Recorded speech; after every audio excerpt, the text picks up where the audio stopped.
उत्तर प्रदेश के हरदोई जिले में तांगा पर बैठकर एक प्रत्याशी अपना नामांकन करने पहुंचा। यहां हरदोई सदर सीट से भारतीय कृषक दल के प्रत्याशी प्रदीप कुमार ने नामांकन किया है। राष्ट्रीय अध्यक्ष सरोज दीक्षित के साथ नामांकन करने पहुंचे प्रत्याशी ने कहा कि पैसे न होने के कारण साधन न जुटा सका, ऐसे में तांगा घोड़ा गाड़ी ही मुहैया हुई, उसी से नामांकन करने आ गया। कहा कि अगर जनता ने साथ दिया तो किसानों की समस्याओं को उठाएंगे। वहीं राष्ट्रीय अध्यक्ष ने कहा कि महाराणा प्रताप से उनके चेतक से प्रेरणा लेकर प्रत्याशी ने नामांकन कराया है। आपको बता दें कि लोकसभा चुनाव का चुनावी बिगुल बज चुका है। राजनीतिक पार्टियों ने अपने अपने उम्मीदवारों को टिकट भी दे दिया है। उम्मीदवारों ने अपना नामांकन करना भी शुरू कर दिया है। ऐसे में हरदोई में भारतीय कृषक दल के प्रत्याशी प्रदीप कुमार का अलग ही नज़ारा देखने को मिला। यहाँ जब प्रत्याशी अपना नामांकन दाखिल करने घोड़ा गाड़ी में बैठकर आया और जब सड़क पर मौजूद सबकी नज़र गई तो जो भी उसे देखता बस देखता ही रह गया।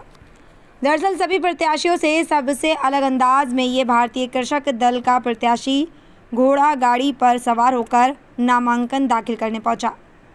भारतीय कृषक दल से नामांकन करने वाले प्रदीप कुमार ने बताया कि साधन नहीं था, नामांकन तो करने आना ही था, पैसा भी नहीं था, तांगा घोड़ा था, उसी से आ गया हूँ। कहा कि दौड़ भाग कर वह चुनाव लड़ लेंगे, अगर जनता ने सहयोग किया तो किसानों की समस्याओं को उठाएंगे। भारतीय कृषक दल के राष्ट्रीय अध्यक्ष सरोज दीक्षित ने कहा कि किसानों, मजदूरों, नौजवानों, बेरोजगारों की आवाज़ भारतीय कृषक दल बनकर आया है। कहा कि देश में अरबों रुपए का चंदा पार्टियों को मिला है, इस चंदे पर चुनाव न लड़ा जाए, पैसा जनता का है, उसके लिए लड़ा जाए। उन्होंने कहा कि महाराणा प्रताप ने अंग्रेज़ों से लड़ाई लड़ी थी, चेतक ने साथ दिया था, उसी से प्रेरणा लेकर उनका प्रत्याशी नामांकन पत्र दाखिल करने आया है। ये भारतीय किसान दल से हमने नामांकन किया है। भारतीय किसान और लोकसभा से इन्होंने हमें मतलब इस लायक समझा जो उन्होंने भारतीय किसान पार्टी ने हमको यहाँ पे इसमें उत्साहित किया है यहाँ पे। और मैं कोई साधन नहीं था हमारे पास, मैं भी एक किसान हूँ, एक छोटे गांव से बिलोंग करता हूँ, तो इसलिए वहाँ पे किसी ने कोई जिस तरीके से मतलब तांगे घोड़े की व्यवस्था से इस तरीके से मैं आया हूँ वहाँ से। सर पैसा नहीं था हमारे पास, ना कोई साधन था, गाड़ी में कहाँ से कर पाता, कोई सुविधा नहीं थी।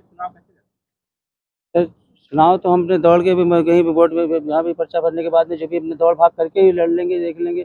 करके मुझे मान लो जनता अगर पसंद करेगी तो आगे हम उनके सहयोग में जो भी होगी हमसे हम करेंगे, उनके लिए कोई दिक्कत नहीं है। क्या मुद्दे रहेंगे?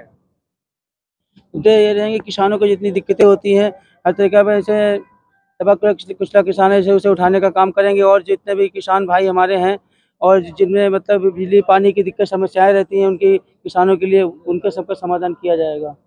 देखिए, भारतीय कृषक दल किसानों, नौजवानों, शोषितों, वंचितों, पीड़ितों को न्याय दिलाने के लिए लोकसभा के इस महोत्सव में उतरा है। हरदोई से 31 लोकसभा से प्रत्याशी प्रदीप कुमार को भारतीय कृषक दल ने बनाया हुआ है। और हम लोग सुप्रीम कोर्ट का जो इलेक्टोरल बॉन्ड को जिस तरीके से उन्होंने इलेक्टोरल बॉन्ड चुनावी चंदे को माइनस किया है, तो मेरा एक ही कहना है कि देश जिन परिस्थितियों से गुजर रहा है, देश में जिस तरीके से अरबों खरबों रुपए के चंदे को लेकर के करोड़ों रुपए के चंदे विभिन्न पार्टियों सपा बसपा कांग्रेस को इलेक्टोरल बॉन्ड से मिले हैं, उस पैसे का इस चुनाव में सदुपयोग न किया जाए। वो पैसा जनता का है, उसको सुप्रीम कोर्ट ने नकार दिया है। और जनता के पैसे, जनता के मुद्दों पर चुनाव लड़ा जाए, जैसे भारतीय कृषक दल जनता के मुद्दों पर चुनाव लड़ने के लिए आया है। आज आप लोग कैसे यहाँ पर नामांकन स्थल तक कैसे आप यहाँ पर पहुंचे हैं और क्या इसकी वजह है, क्या मैसेज देना? देखिए, महाराणा प्रताप ने जब अंग्रेजों से लड़ाई लड़ी तो उनका चेतक ने साथ दिया था और चेतक की वीरता की कहानी आज भी प्रचलित है। आज महाराणा प्रताप से प्रेरणा लेकर के पुनः देश को सुंदर बनाने के लिए, देश को अच्छा बनाने के लिए, देश को संभालने के लिए राणा के चेतक के रूप में एकता तांगा से हम लोग आए हैं और नामांकन पत्र हम लोगों ने दाखिल किया।